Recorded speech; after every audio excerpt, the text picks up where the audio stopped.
Buenas tardes a todos y a todas. Es muy cordial poder participar en este curso que dirige la profesora Beatriz Ragland, los procesos constituyentes de la América Latina y Caribeña, relación con los procesos de cambio político, cambio social, cambio histórico en la región. Mi nombre es Juan Carlos Gómez Leighton, soy doctor en ciencia política, con estudios de postdoctorado en procesos sociales y políticos en América Latina por la UNAM. También soy historiador y sociólogo y actualmente me desempeño como coordinador de posgrado en la Universidad Central de Chile, una universidad que pertenece al grupo de las universidades privadas formadas y constituidas en los últimos 30 años del Chile neoliberal, y voy a abordar una problemática que en América Latina, desde los años 90, si tomamos en consideración el periodo de la Constitución de 1991, en el caso colombiano, hasta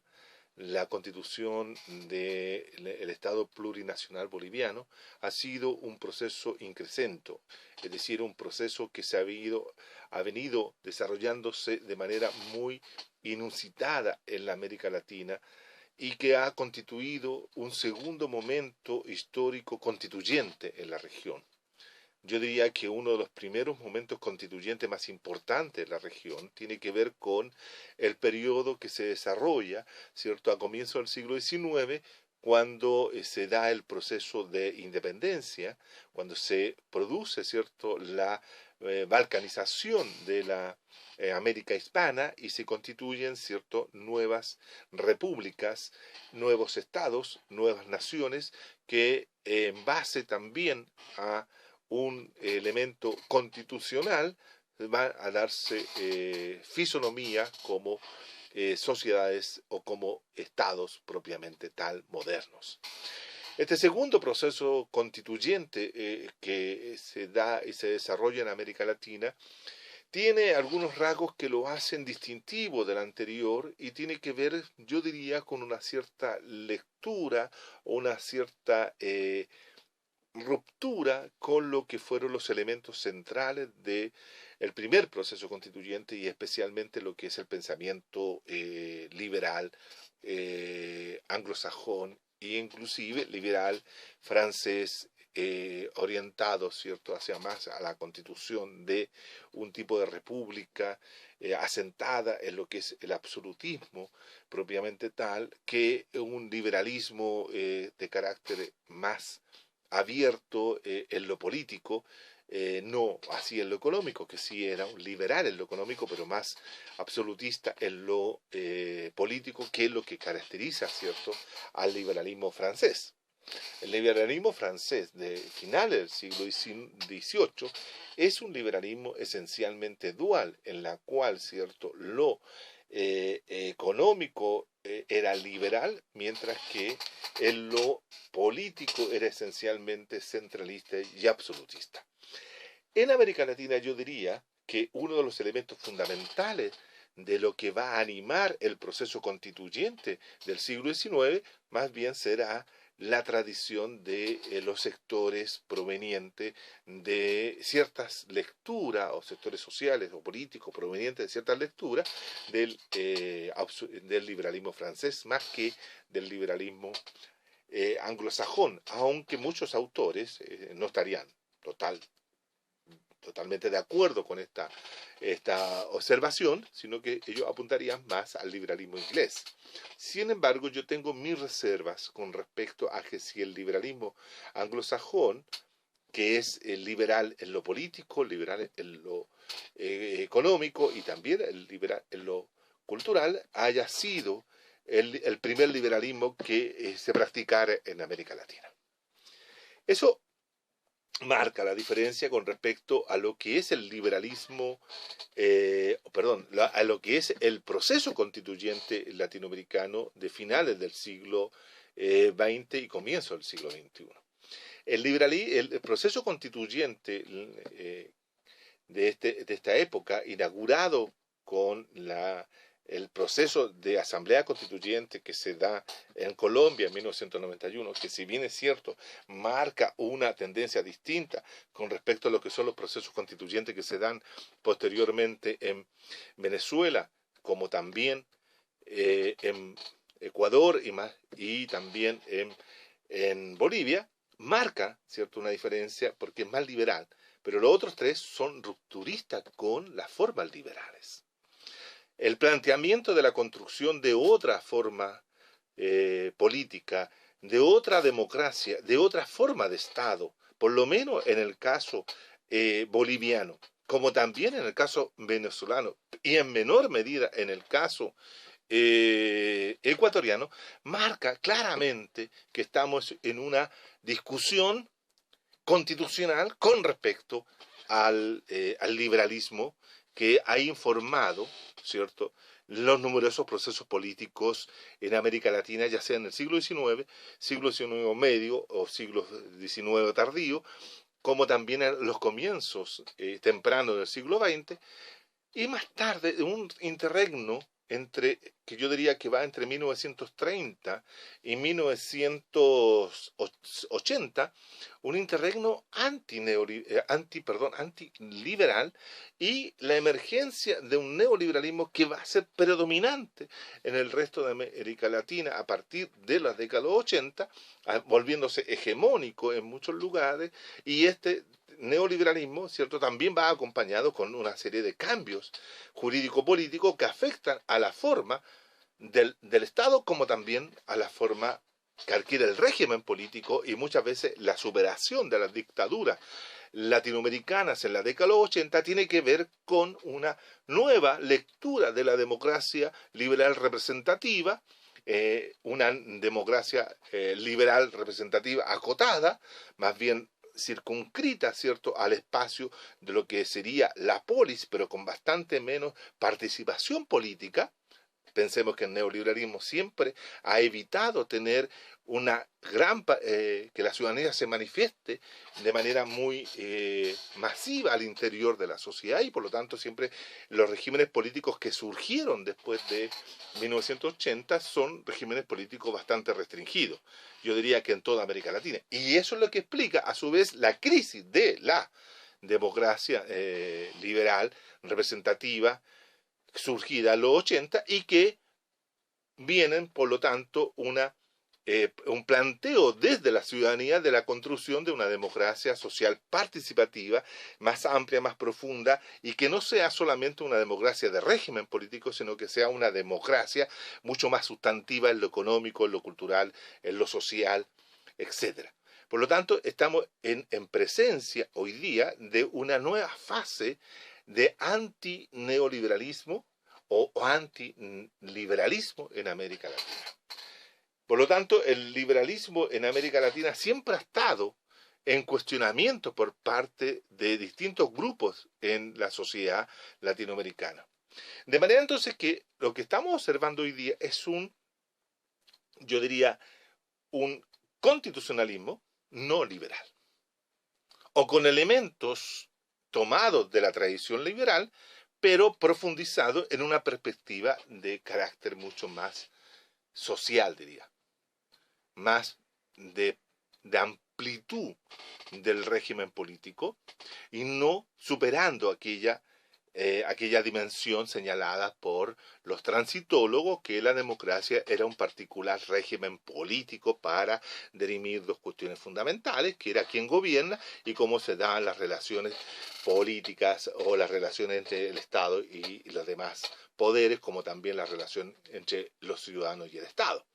Eso es lo que resuelve un régimen político finalmente, pero ese régimen político así señalado por la transitología es un régimen político que en la década de los 90, como bien saben ustedes, entró en colapso. Y la forma de superar esa crisis política del régimen político de la transitología o los regímenes surgidos producto de la transición política fue, cierto, plantear la posibilidad de armar, de constituir, de construir regímenes políticos democráticos sustantivos, lo que se ha denominado la democracia social participativa. La democracia social participativa, que hoy día tiene su expresión más acabada en el caso boliviano o en el caso venezolano o en Ecuador, con matices, por cierto, con matices, que debiéramos, por lo tanto, dedicarle algunas palabras, o yo diría hacer un curso con respecto a qué tipo de democracia social representativa se están desarrollando en aquellos lugares, ¿no? No es la democracia definida de la misma forma en los tres casos. Pero bueno,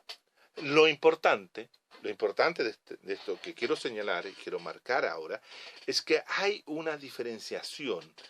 entre el primer momento constituyente, que es constituyente que es constituyente desde las élites en el poder, para constituirse ellas mismas en élites de poder. Por lo tanto, aquí hay un componente también diferenciado con respecto a lo que fue el constitucionalismo del siglo XIX. En primer lugar, esto que decíamos que era las diferenciaciones con respecto al liberalismo. Segundo, este componente social. El componente social de los procesos de emancipación colonial fueron esencialmente procesos realizados, conducidos, dirigidos por las clases dominantes de los respectivos dominios coloniales españoles existentes hacia comienzos del siglo XIX en la región. Es el único lugar donde hay una rebelión popular, en el único lugar donde hay un proceso desde abajo de construcción de una nueva república o de una nueva entidad política, de un nuevo régimen político o de un nuevo orden social que rompe drásticamente con lo existente hasta ese momento, es el caso de Haití. El resto de los países latinoamericanos o de las regiones latinoamericanas que inician estos procesos de emancipación son dirigidos por las élites de poder,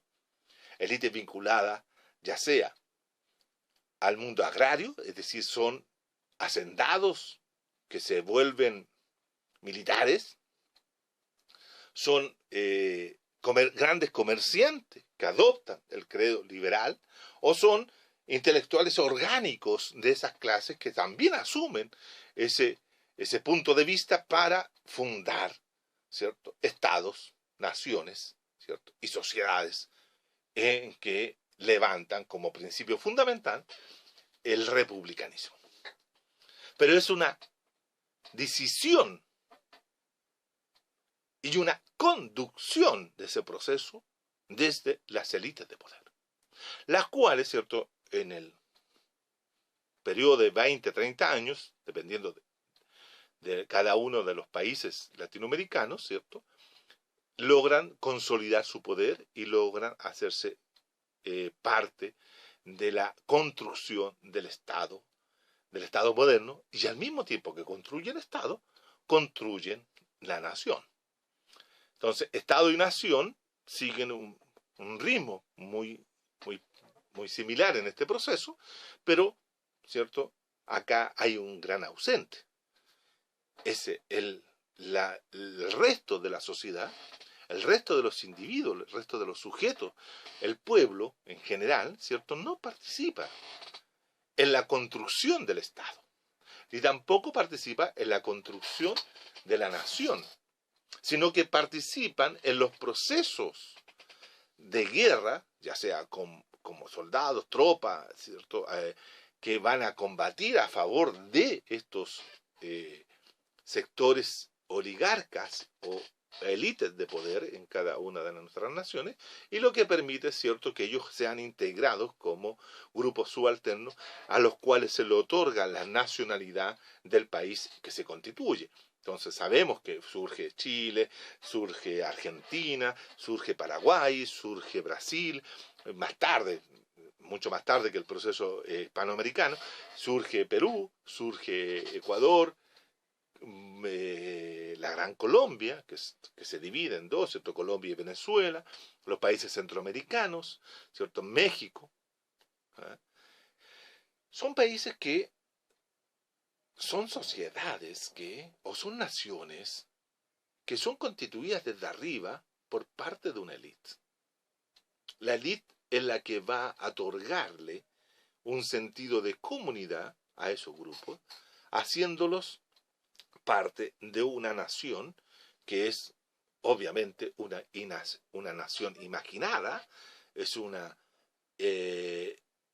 nación inventada, es una nación que surge solo de lo que es la reflexión política, histórica, de un grupo de intelectuales que son los que van a constituir el proyecto político e histórico que se hace de la conducción del Estado en América Latina. De manera entonces que el proceso constituyente actual tiene, a diferencia de ese proceso, del primer proceso constituyente, que no es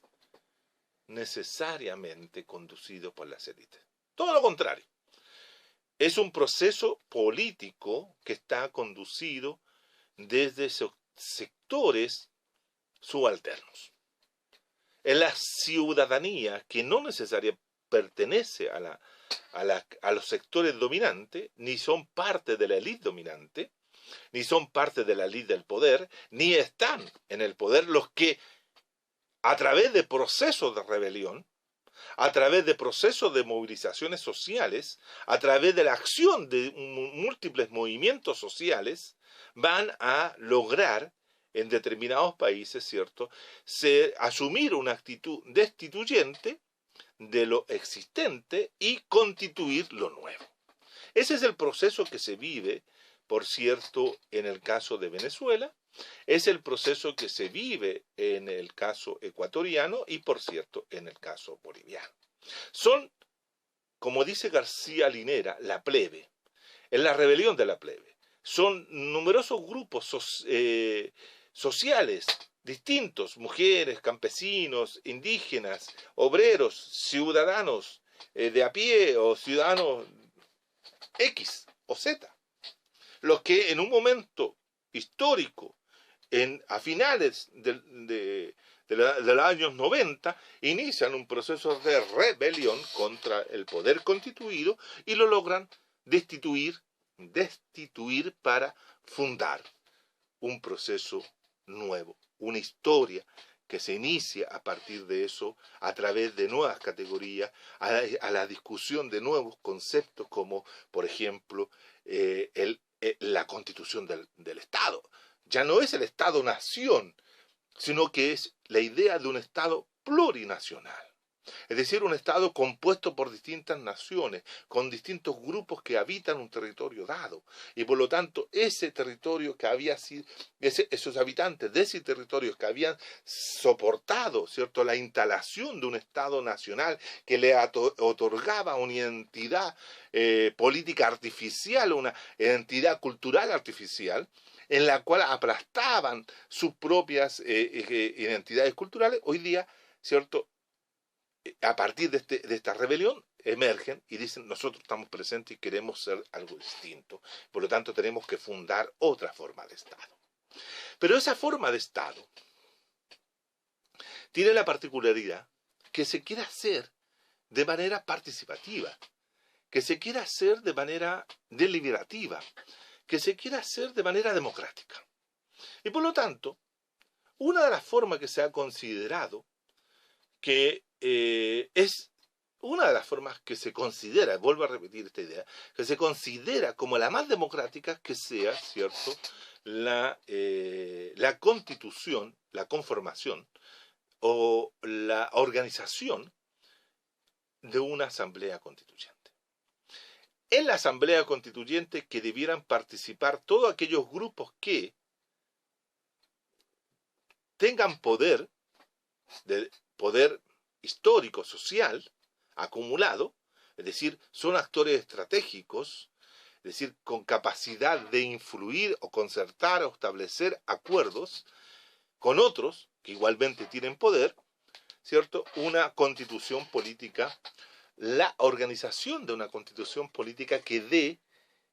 cuenta de todos los matices y dimensiones que existen en la sociedad que se está poniendo en movimiento.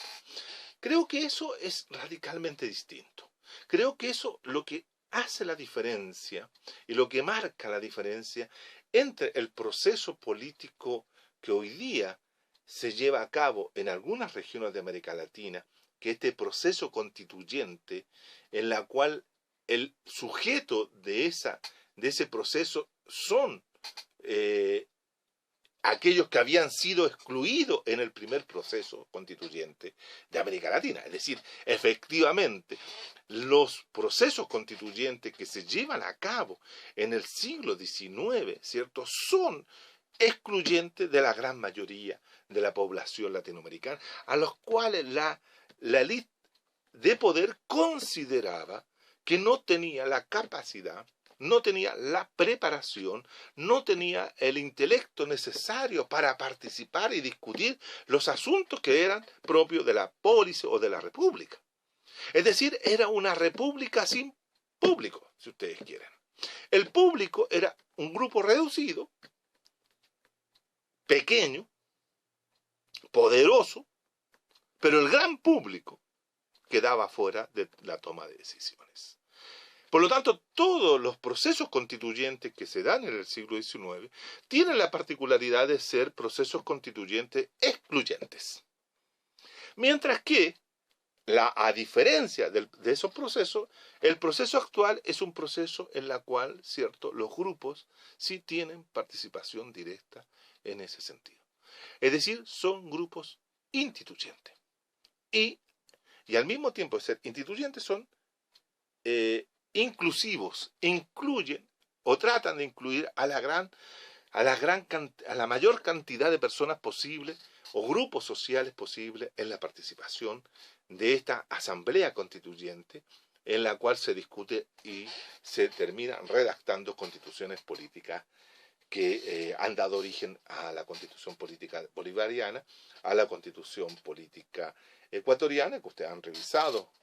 anteriormente con Marco, o la constitución política boliviana. Entonces, indudablemente que estamos en presencia de procesos sociales muy relevantes para nuestra América. Cabe señalar también que estamos en presencia de la idea de que es posible, a través de procesos políticos democráticos, evidentemente vinculados con lo que era la democracia liberal participativa, lograr, ¿cierto?, impulsar procesos de cambio.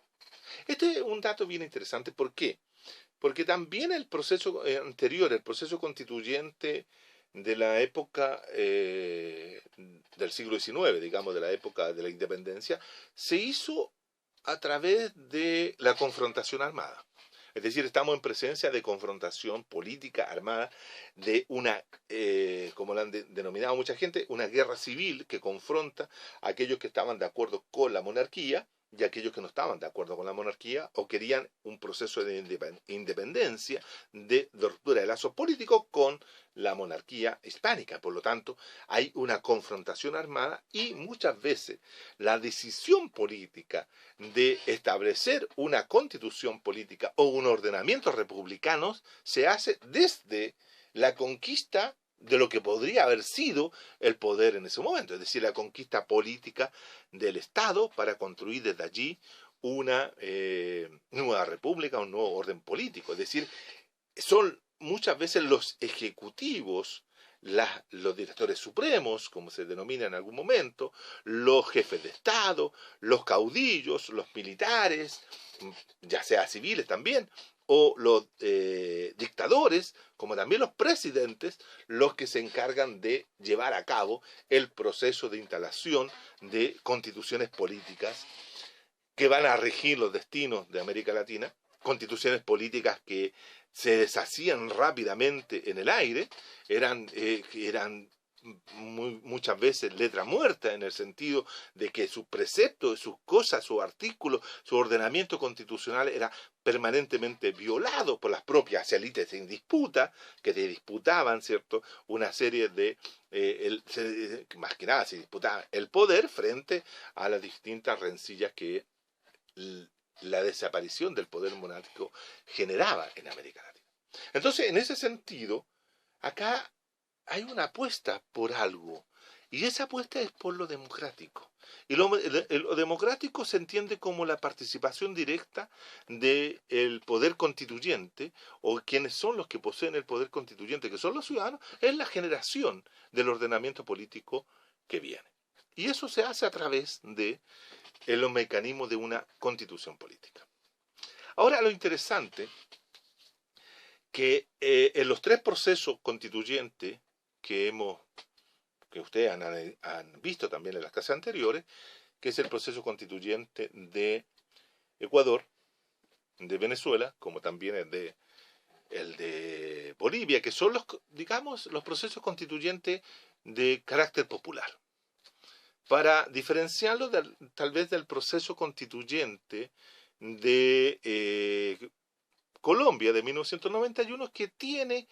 un matiz que no necesariamente podríamos estrictamente ubicarlo dentro de un proyecto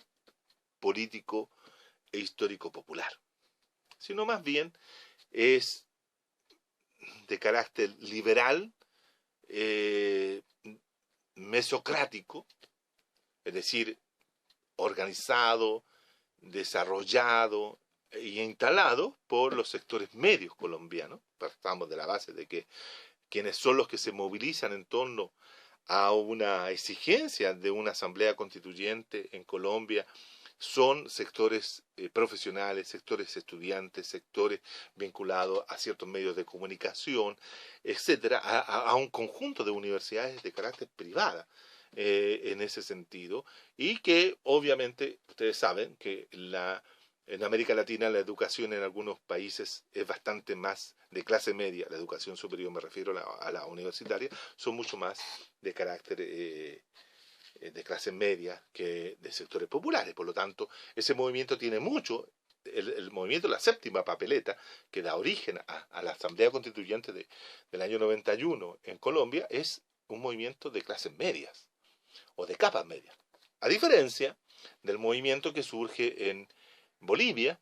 que es especialmente, nuevamente, de sectores populares, la plebe, como dice García Linera, o también el movimiento popular clase mediero, como el caso de Ecuador, y más popular aún el caso de Venezuela, que cuando se moviliza Chávez, obviamente también tiene sectores de clase media que lo acompañan, pero el componente popular que tiene la República Bolivariana en su primer momento, que después va a dar origen, ¿cierto?, a lo que es el movimiento más ya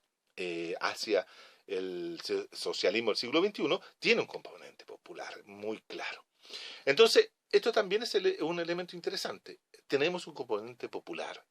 tenemos un actor popular que se está movilizando en torno a una reivindicación de constitución de un orden social democrático en forma democrática. Este es un elemento que creo que también es importante porque rompe con una cierta tradición de la izquierda, y que la izquierda, cierto, buscaba la conquista del Estado a través de una vanguardia, a través de una guerrilla, a través de partidos populares, pero con clara intención vanguardista, que definían claramente un tipo de sujeto político, el cual ha llamado, convocado a hacer un proceso revolucionario, y que obviamente que había como un momento de asalto, si ustedes quieren, al poder y una toma del poder del Estado, y desde ahí la construcción de un nuevo orden político. Acá no está presente aquella fórmula, ya no está presente la idea de que al poder hay que asaltarlo, sino que al poder hay que conquistarlo. Ahora, conquistar el poder es una forma de decir que el poder político debe estar en manos de aquellos grupos sociales que son mayoritarios o que pretenden ser mayoritarios y que disponen de un proyecto político específico. Y conquistarlo significa tomarlo, no en el sentido de arrebatarlo o de quitárselo a otros violentamente, sino conquistarlo a través de mecanismos muy sutiles, si ustedes quieren. Y hacerse del poder de esa forma implica también procesos distintos que la anterior. No es ya la lucha armada solo lo que te permite conquistar el poder, sino también la lucha institucional, es decir, aquella lucha que tiene que ver con los mecanismos propios de la democracia liberal, que es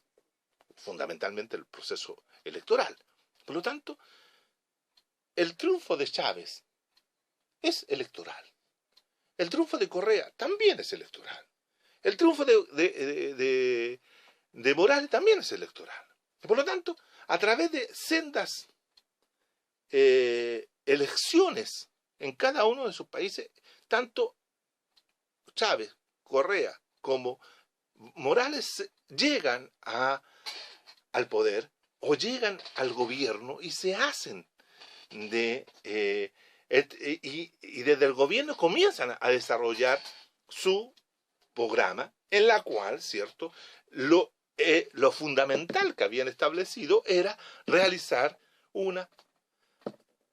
asamblea constituyente. Es decir, llamar a las fuerzas sociales y políticas de la nación o de la sociedad venezolana, de la nación ecuatoriana y boliviana a participar en una asamblea constituyente y desde ahí producir democráticamente una constitución política para el nuevo orden social, el nuevo orden político, el nuevo orden histórico que comenzaba a desplegarse a partir de sus triunfos electorales en ese sentido. Es lo que explica, ¿cierto?, la Asamblea Constituyente en Venezuela, la Asamblea Constituyente en Ecuador y la Asamblea Constituyente en Bolivia. Ahora, en cada uno de los tres países se hace democráticamente, con discusiones democráticas, con distintas reglas internas en las asambleas constituyentes que serían necesarios dedicarle una clase para analizar aquellas, pero digo que sería interesante meterse dentro de las asambleas constituyentes y observar cómo ahí se distribuyen distintas fuerzas políticas y que entran en procesos de liberación democrática para instalar una u otra norma que tenga tal o cual efecto y dependiendo de la correlación de fuerzas interna en la que va a obtener la norma que se va a instituir y después se va a aprobar a través de un plebiscito también ciudadano, también democrático, y se instala cada una de las constituciones. Es interesante esto porque las tres constituciones que yo me estoy refiriendo, si bien es cierto, se hacen desde la Asamblea Constituyente, tiene una particularidad. Una particularidad que se hacen desde ejecutivos constituidos. Es decir, hay un poder constituido que es el que ha ganado la elección, que es en este caso Chávez, en otro caso Correa y en otro caso Morales y García Linera, ¿cierto?, en la fórmula, pero ellos son vigilantes del proceso constituyente. Es decir, aquí, si bien es cierto, hay participación de todos los grupos sociales que puedan participar o que puedan organizarse para estar en la Asamblea Constituyente, también está la presencia importante del poder constituido. El poder constituido no está fuera de la participación de eso, es un actor más del proceso constituyente. Eso es interesante. Entonces, ya no es el presidente de la República solo el que decide hacer con una comisión pequeña, ¿cierto?, un tipo de constitución política, sino que la forma constitucional que él posee la pone en discusión, pero también prega al interior de esa asamblea con su aparato político, y en este caso los partidos, o las formas de organización que dispone, para que ese aparato, que esa fórmula constitucional se imponga. Aquí estamos en presencia de una lucha democrática, pero también es una lucha de fuerzas políticas con diferentes grados y diferentes capacidades, con distinto poder interno. Y como en todo orden de cosas, la direccionalidad histórica va a estar a cargo de aquel grupo que tenga mayor poder político y sea capaz de imponerse. Las diferencias internas, por eso es interesante meterse al interior de la Asamblea, porque ahí se van a ver las diferencias distintivas que existen en contra, uno a favor y otro en contra, por ejemplo, y cómo se dio el caso de la Asamblea Constituyente Boliviana, en que, cierto, por una regla interna era difícil aprobar con mayoría absoluta determinados preceptos, y con lo que terminó, cierto, instalándose fuera del lugar donde se había establecido, cierto, en Sucre, cierto, la asamblea, y después se fue a aprobar a otro lugar, etcétera. Ese tipo de conflictividad tiene que ver cómo son las reglas que están dentro de la asamblea, como también el papel que cumple el poder constituido, en este caso el ejecutivo, y cómo se resuelven aquellas. Pero eso es interesante. Las constituciones políticas, el nuevo constitucionalismo es un constitucionalismo popular, digamos, es un constitucionalismo democrático, es un constitucionalismo que surge desde abajo. Eso es lo que quiero llamar la atención. Todo este preámbulo, toda esta primera parte de esta clase, para hacer el contexto, es para referirme a un caso muy particular. Yo quiero referirme al caso chileno. Y aquí se marca la diferencia con respecto a lo que ha ocurrido en otros países latinoamericanos. Chile tiene una particularidad, que todo el proceso político que hemos reseñado brevemente y de manera desordenada en esta primera parte de esta clase, nos indica que Chile no ha seguido el mismo camino. En primer lugar, la sociedad chilena actual, que yo la defino como una sociedad eminentemente neoliberal, una sociedad donde el paradigma neoliberal se ha hecho parte de nuestra sociedad, y nuestra sociedad es una sociedad en ese sentido profundamente neoliberal, que inicia su construcción como tal a partir de lo que fue el golpe de Estado de 1973 y el tratamiento de shock que se realiza a partir de 1975 y que se organiza constitucionalmente a partir de 1980, y que en ese periodo de 1980, durante la dictadura militar del general Augusto Pinochet, igualmente hace aprobar una constitución política, que es la constitución que hasta el día de hoy nos rige, es decir, tenemos 34 años que en Chile rige la constitución política que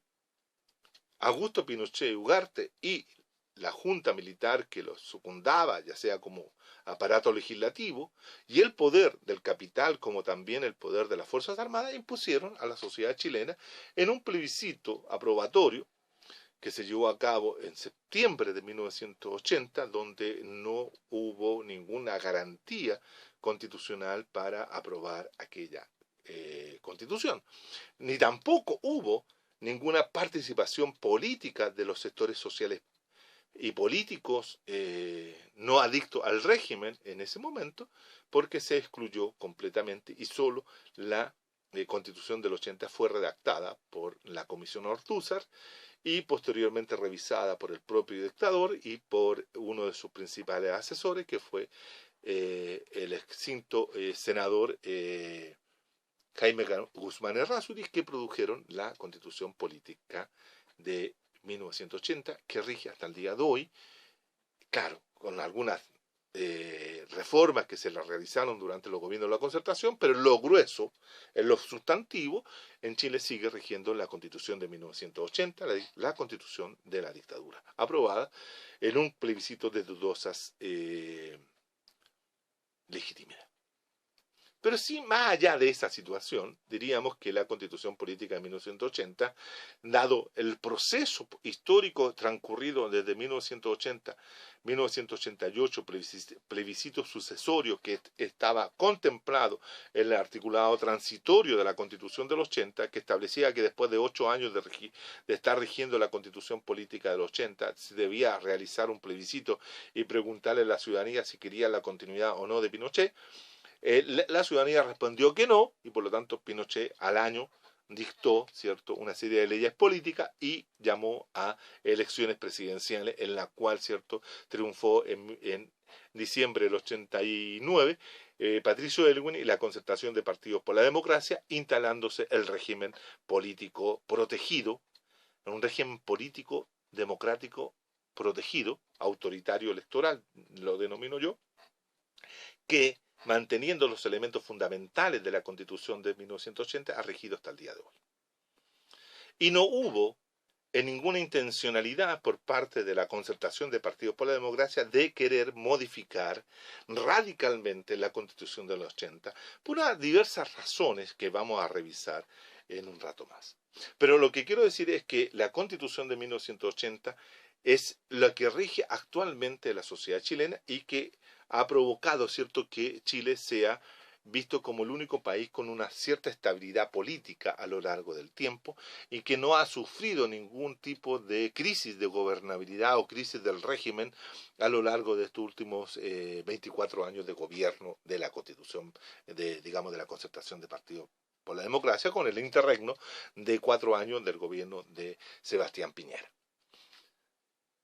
El caso chileno, comparativamente con América Latina a nivel de procesos constituyentes, es un caso muy especial, muy particular.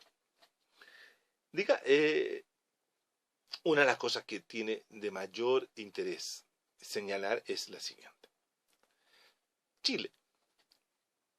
es la única república latinoamericana que en sus 204 años de existencia no ha convocado nunca a una asamblea constituyente. Y al mismo tiempo es una de las repúblicas que posee, comparativamente con la región, la mayor estabilidad constitucional a lo largo de su historia.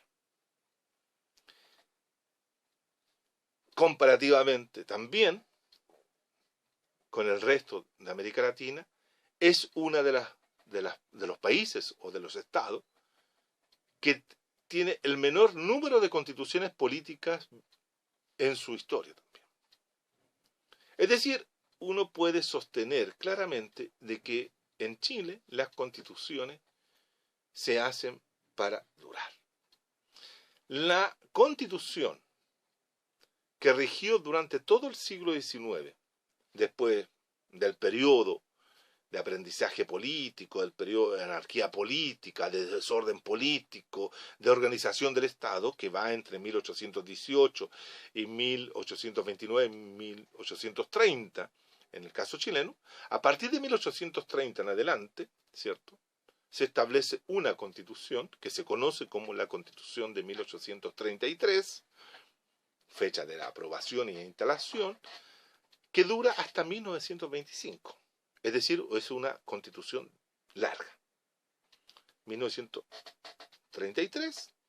a 1833 a 1925. Es decir, es una constitución que tiene aproximadamente 97, 95 años. Después de 1925 se dicta una nueva constitución, que es la Constitución de 1925, que dura hasta 1973. Del 25 al 33, una constitución que tiene aproximadamente también unos 38, 40 años. Un poco más, diría. Y la constitución de 1980, que comienza a regir en 1980 y dura hasta el día de hoy. Es decir, 1980 hasta el día de hoy son 34 años.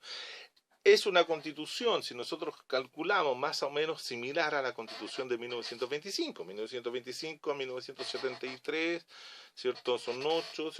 48 años aproximadamente la que duró la otra, y la otra ya tiene 34 años. Es decir, son constituciones de larga duración. Constituciones de larga duración. Y ninguna de esas tres constituciones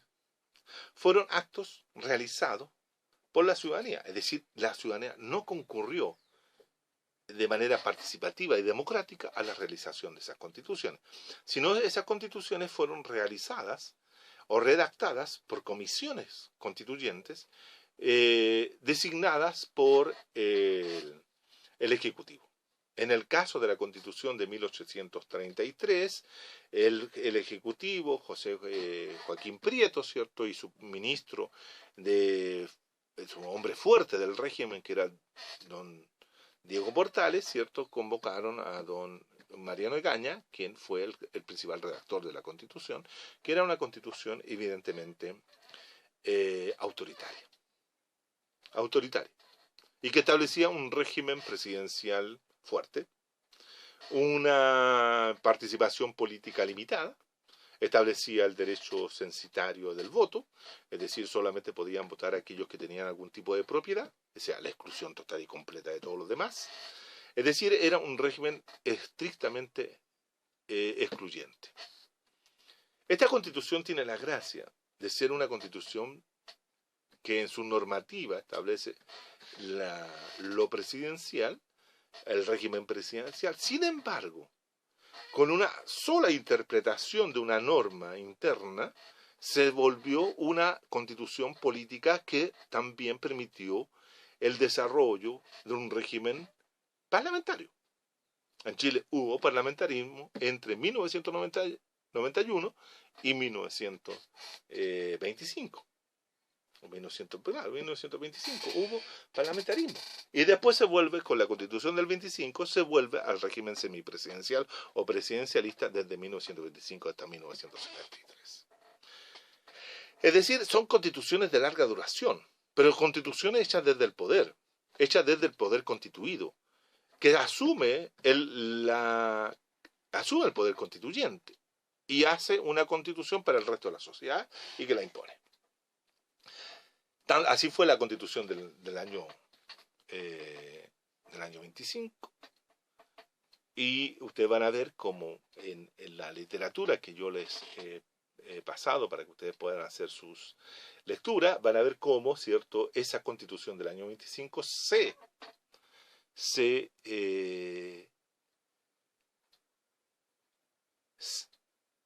legitima a través de la acción de los actores políticos. Todos los actores políticos terminan de una u otra manera aceptando la Constitución del 25 y sometiéndose a ella. Y la Constitución del 25, ¿cierto?, tiene, ¿cierto?, la capacidad de regir sobre un Estado que se vuelve social benefactor, un Estado industrialista, un Estado interventor, pero un tipo de Estado que permite cierto desarrollo de procesos democráticos internos que le dan dando participación cada vez más sustantiva a la población, y que termina, ¿cierto?, en una gran crisis política entre 1967 y 1973, cuando se hacen modificaciones sustantivas a la democracia, al régimen de propiedad privada que establecía la Constitución del 25, y se genera, ¿cierto?, la crisis que va a terminar en el golpe de Estado de 1973. En 1973 Pinochet establece una Constitución del 80, que ustedes también van a poder leer ahí lo que está establecido, pero esa Constitución de 1980,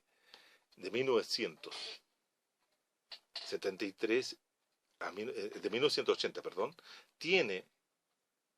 la cualidad de conformar un tipo de régimen político, si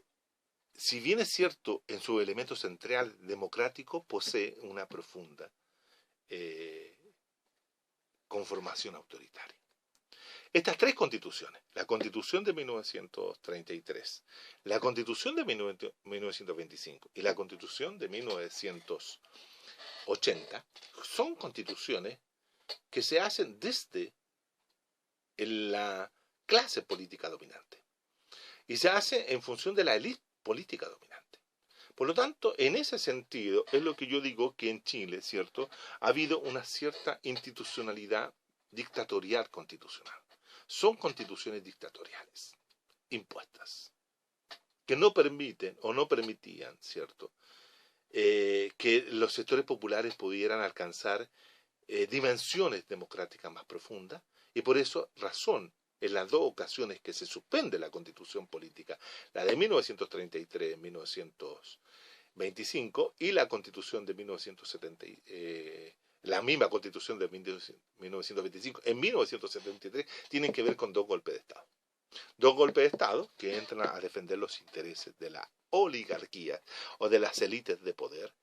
que no necesariamente cuando estaban defendían esa posición desde el poder, porque habían sido desplazadas o habían otros grupos que habían dominado. En el caso de 1925, los sectores medios que representaba, ¿cierto?, el presidente en ese ejercicio, Arturo Alessandri Palma, o en el caso de 1973, los sectores populares que expresaban su poder o su proyecto histórico a través del presidente Salvador Allende. Entonces, ¿qué es lo que tenemos? Tenemos que en dos momentos en que sectores sociales distintos a la élite dominante gobernaban, las constituciones han sido quebradas. Y, por lo tanto, no ha habido la posibilidad de que eso, con esas mismas constituciones, se hicieran reformas que permitieran la amplitud de los sectores sociales. La hacen, pero acotada. Hay una serie de rasgos que la constitución política establece que se cierra la posibilidad de incrementar la democracia en Chile. La democracia en chilena siempre ha sido una democracia limitada por la constitución política. La constitución política en Chile han sido camisas de fuerza para el desarrollo democrático. La democracia no ha podido extenderse más allá de lo posible porque la constitución política ha sido un elemento obstruyente de aquello. Y la razón que explica por qué ha sido camisas de fuerza, es decir, ataduras para el poder de otros sectores sociales, ha sido que nunca, insisto, nunca ha sido una elaboración democrática. En Chile los procesos constituyentes semejantes a los que hoy día se han dado en América Latina no han existido. Y tampoco se dio ese fenómeno en relación al proceso de democratización o vuelta de la democracia en Chile a partir de la derrota del dictador en 1988. Fíjense ustedes que durante todo el periodo de la dictadura, posteriormente producido el golpe, instalada la comisión Ortúzar, que fue la que convoca Pinochet para que se redacte la constitución, una nueva constitución política para el Estado de Chile, paralelamente a esa comisión Ortúzar funcionaba lo que se denominó durante toda esa época el grupo de los 24, que eran 24 representantes de diferentes sectores sociales, más bien sectores políticos, demócratas cristianos, socialistas, radicales, republicanos, democráticos, etcétera, que concurrían abogados constitucionalistas, todos ellos dirigidos por Patricio Aylwin, a preparar o redactar también una constitución política para el Estado de Chile que superara la de 1925, entre otras cosas había permitido, ¿cierto?, la elección de Salvador Allende, como también la modificación del derecho de propiedad. ¿Qué sucede? Que una vez que la oposición política chilena se ve enfrentada a la decisión de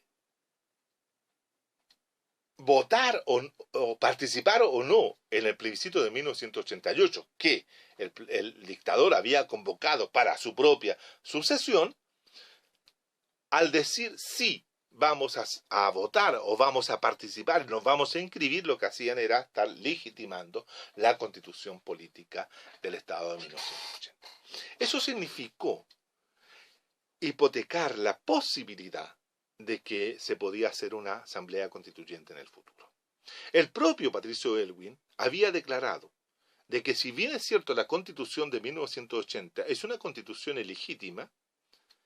no queda más que aceptarla porque en los hechos rige, y por lo tanto como si los hechos rige y no los vamos a poner de acuerdo nunca con respecto a su legitimidad, tenemos que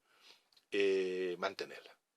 y aceptar sus reglas del juego. Y eso es lo que hace la concertación de partidos por la democracia, es aceptar la Constitución del 80 y moverse en ella hasta el día de hoy. Eso limitó la posibilidad de hacer un cambio constitucional. Es el único país que no hace cambio constitucional a partir de los procesos transitivos. Entonces, quedó una demanda dando vuelta desde la década de los finales de los 70, comienzos de los 80, durante todos los 80 y todos los 90, hasta el día de hoy, es una demanda que quedó dando vuelta en la sociedad chilena, y esa demanda es la demanda por una asamblea constituyente. La demanda porque los y las ciudadanas puedan participar directamente en la elaboración de una asamblea constituyente, perdón, de una constitución política que permita tener un régimen político democrático. Sin embargo, lo que ocurre en Chile es que la élite en el poder, como las élites de poder, siempre han sentido miedo a la idea de realizar una asamblea constituyente. El miedo político ha sido paralizar permanentemente, mejor dicho, el miedo político ha llevado a paralizar permanentemente una asamblea constituyente. Ese tema, el miedo y la no realización de una asamblea constituyente, como también la demanda permanente de una asamblea constituyente, es lo que vamos a analizar en la próxima clase, que será en 7 días más. Ha sido un placer, espero que les sirva lo que hemos conversado y quedo a su disposición. Hasta luego.